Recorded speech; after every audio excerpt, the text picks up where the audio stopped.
Okay, today I'm reviewing this Dodge Raminator. This is a great monster truck kit from Lindberg. You've probably seen it out there, and you probably noticed that it's a little more expensive than the regular ones, and you might be wondering what warrants the extra money. These things go for about $30, whereas most kits these days go for 20, 25, something like that. But you can find these a little bit cheaper. But today I'm going to give you a look inside to show why it might be worth a little bit more. Now, like for example, now the box is big. Here's a regular kit box, and over here is your average monster truck size box. And as you can see,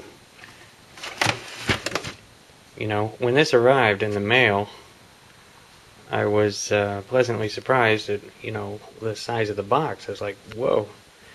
And actually the deal is, if you look here,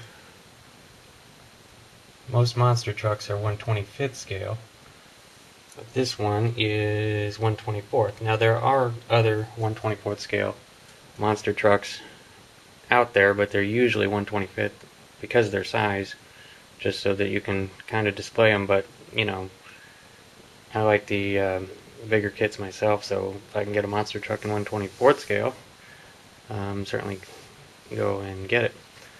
But right off the bat, that's a big difference in this kit.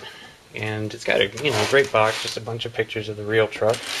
Your model, of course, isn't going to do a donut or a wheel stand or smoky tires. But the Lindberg boxes are great because they have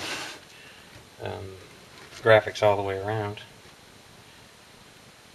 Although on the bottom, of course, they printed it all upside down. But it's got the regular flip-top box, which I like. And here's just a quick look at how they got them laid out. The decals are in there. I'm going to open it in a second. But there's your giant instruction sheet. And there you got it, full box. This is just showing that it's a big box, but it's definitely full. Over here, this is interesting what they did.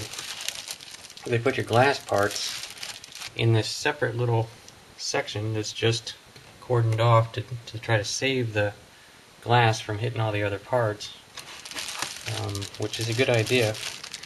And this is where I've got to break because I've got to open this bag. So here's a look at the glass out of the bag.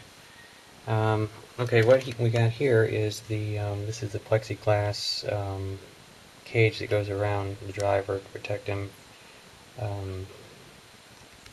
I would say that it's a little bit thick. It's a little bit hard to show, so you might end up just tracing these parts out of some binder cover, or you might just put these right on there. Hard to say if it's too thick, or I would say that's too thick. But I think that, obviously it would break if it was any thinner. And putting it in its own separate plastic bag seems to have saved that pretty well. But when you come over here, the windshield looks good. There seems to be, these are little headlight covers. Seems to be a nice gash straight across the covers here, which you go through all that trouble of having it in a separate bag in a separate little compartment, and it still has a scratch on it. That means that the scratch was there before it went in. And then there's the taillight covers. Those are headlight covers.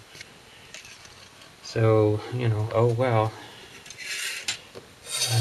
But I wanted to show this decal sheet. It's awesome. And you know what? I'm just going to kind of pan around it a little bit.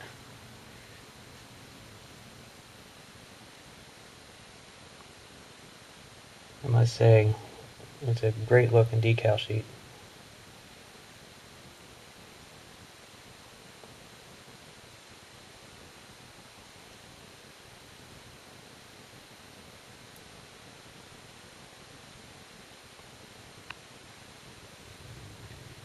Okay, so that would be the top of the cab.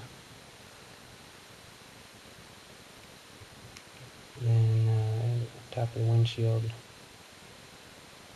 And then the hood. And you see there's a little bit of stuff. They had wax paper over it. I'm just going to guess that they know what they're doing, and none of that kind of blotchy wax paper stuff makes it through to the final product. We'll find out, but that's the decal sheet and the glass. Let's get into the rest of the box. Okay, and here's the tire, big tire sleeve. I'll go ahead and pull one of these out. You can see these, I went ahead and pulled out one of the Bigfoot tires from 1/25th scale kit. As you can see, the Lindberg tire being 1/24th scale, it's just a lot bigger and a lot more awesome. These are probably Goodyear tires, there's no label on them, but they do look good. And it's the same on both sides, no maker, but it looks just like the Bigfoot tire. You can see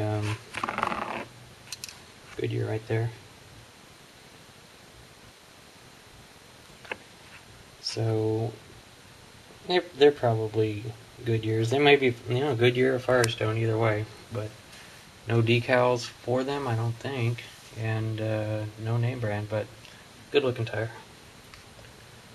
Okay, onto the body. You can see it's all one piece.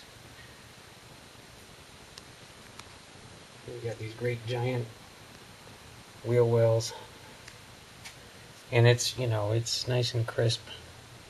You got little highlights like these little pen holders, where big body panels would come off so they can work on it. And grill, it all looks great.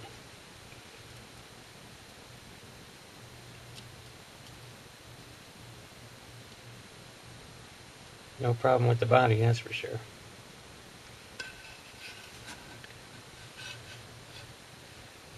And I don't know what we're going to run into back here, but there must be a bumper and so on, but there's just a good quick look at the body. It's great, nice and big. Okay, this is the way they're doing the wheels on this one. I've never seen this before. These big, of course, there's your wheels there, and they put these ribs all around it to kind of, pressure fit inside the tire. Now I brought a tire back out. Now the tires are hollow, but there's also no inner wall. So I don't know how well that's going to work, but I'm assuming they're going to do pretty well. And of course, these rings go on the ends, and then these go right in the middle of the hub there, where your lockers are and so on. But another big, thick piece. This thing's going to weigh a lot. Let's get on to the next piece. Okay, onto the chassis, the whole skeleton. This thing really goes into the detail of making all the roll bar chassis skeleton in detail. Now, these I think are the left and right halves, right around the cockpit. And here's the shock network. I would have liked that if they had made all these separate parts that you could put together. It's pretty well detailed. There is some flash, but that's going to be a bit of a nightmare to paint. But it looks good.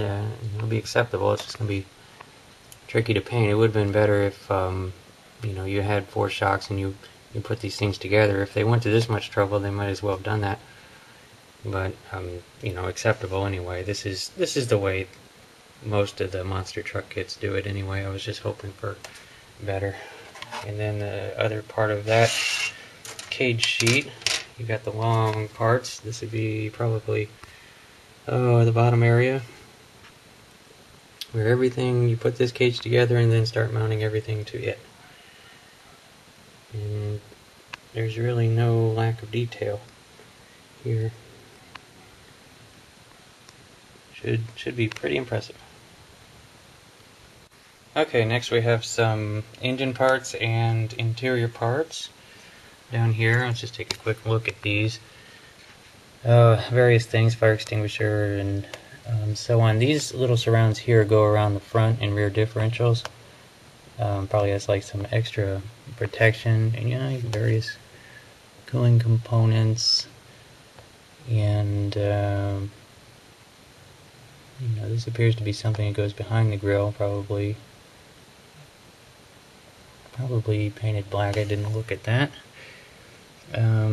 Here, your fuel cell, front of the motor. There's your two parts of your blower, your tooth belt. Okay, this here is your rear steer controls. I think appears to be a pump. There's some gauges. This part here, two pieces, goes around the shaft coming straight from the motor to the transfer case. Here is this is the plate for mounting the seat, and that there, it probably just a roll cage component. And okay, here's your set of 3 batteries. You can see there. Must take quite a bit to roll over a motor that big. And another big plate of some kind, but basically, there's your whole monster truck interior, and some engine components, and we'll move on to the next sheet. Okay, and so there's 2 more sheets with more roll cage components, and I don't even know what they all are until you start putting it together. The instructions will show you where to put them all, and the instructions are something to see. I'll show you that a little bit, because much as the parts are endless, so are the instruction steps. They're just crazy. Like this big one here, that one goes right behind the driver up against that plexiglass. A whole bunch of just rods and components and so on. This one here is warped a little bit, but I imagine the rest of the cage is going to make that straighten out. I wouldn't be worried about that at all. But yeah, a lot of roll cage components. Okay, finally at the last 2 sheets. Here's the motor, the main part of the motor. There's your supercharger. It will focus. There you go, your 2 big engine halves. I really don't like the way this is laid out.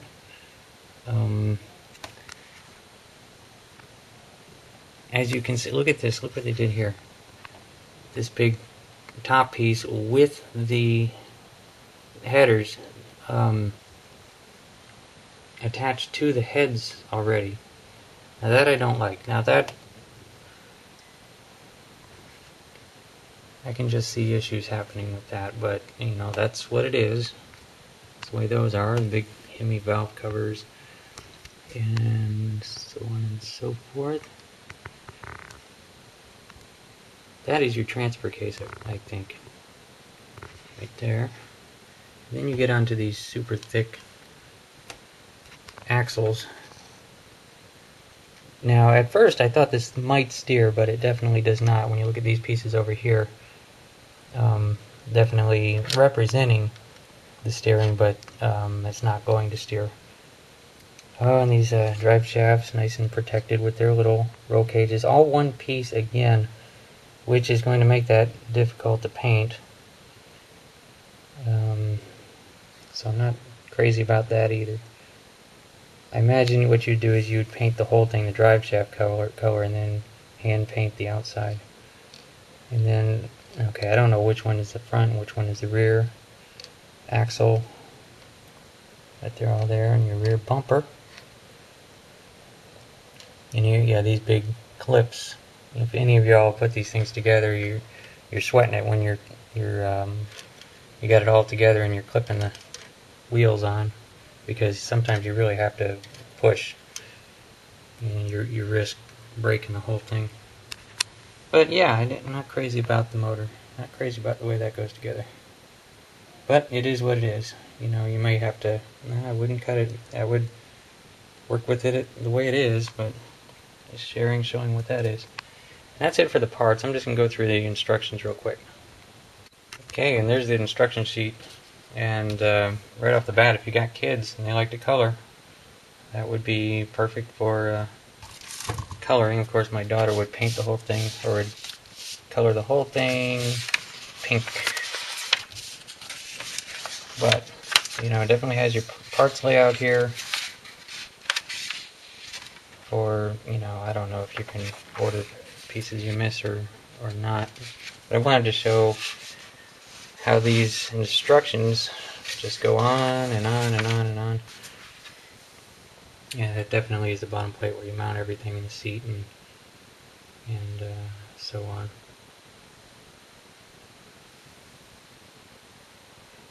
Oh yeah, and you start putting the chassis together here, and then all these steps here, all chassis.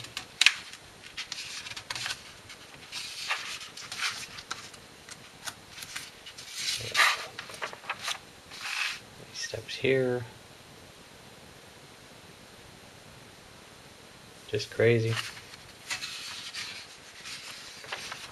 And then you start getting into, they really show some reference photos of when they were building kind of a, you know, a beta of the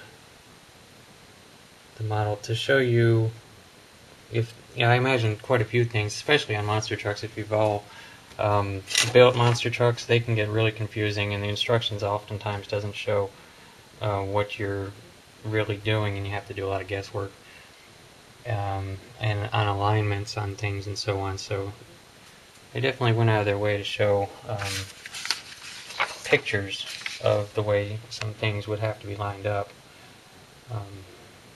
to give you a good idea. And with monster trucks, it's really hard to get things lined up. You really have to set it on a flat table and look at it from all angles before you start gluing. But this one should really build up into quite a display model. I've seen some built on the internet, and they definitely do. Anyway, if you have to pay $30 for it, it is worth the $30 from what I can see. But about now you can probably get one for closer to $20. But just wanted to share and show you that it's definitely worth it. Later.